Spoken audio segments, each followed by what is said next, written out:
Bereni ati family imwe kuuma Rostermine kaunty ya Kakamega niiraririra andu a wendi mwega na andu a ikundi itari cia githirikari ukorwo magiteithiriria mwana wao uria wina wathe ukorwo akigira thiini wa thukuru cia andu aria makoragwo na wathe kuona mwana uyu ni ararira na kuga akoretwo akiaririrwo uru na akihinyiririo thiini wa thukuru uyu wa Rostermine uria akoretwo agithomera. Hii hali ya huyu mtoto ilinishangaza zaidi, ndio maana tumeongea katika kwa vyombo vya habari hii.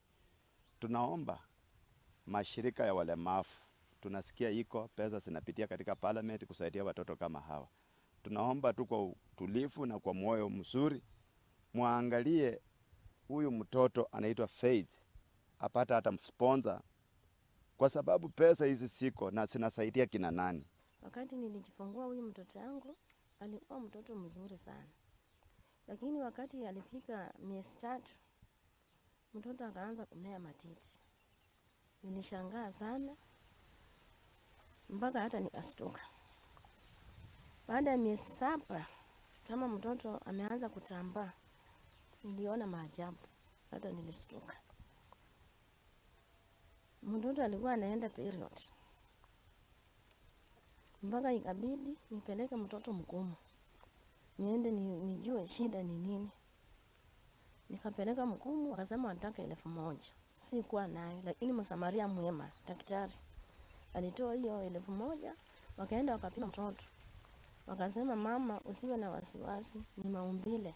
Shule watoto wananitusi, wanasema mimi ni mshosho, niko na matiti kubwa.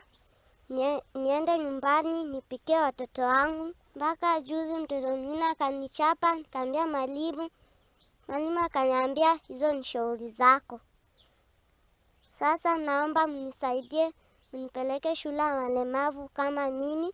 Hiyo shule yenye nilipelekwa sikai na amani, nakaa tu nikilia kila wakati, wenzangu wananikataa, ninakaa peke yangu tu.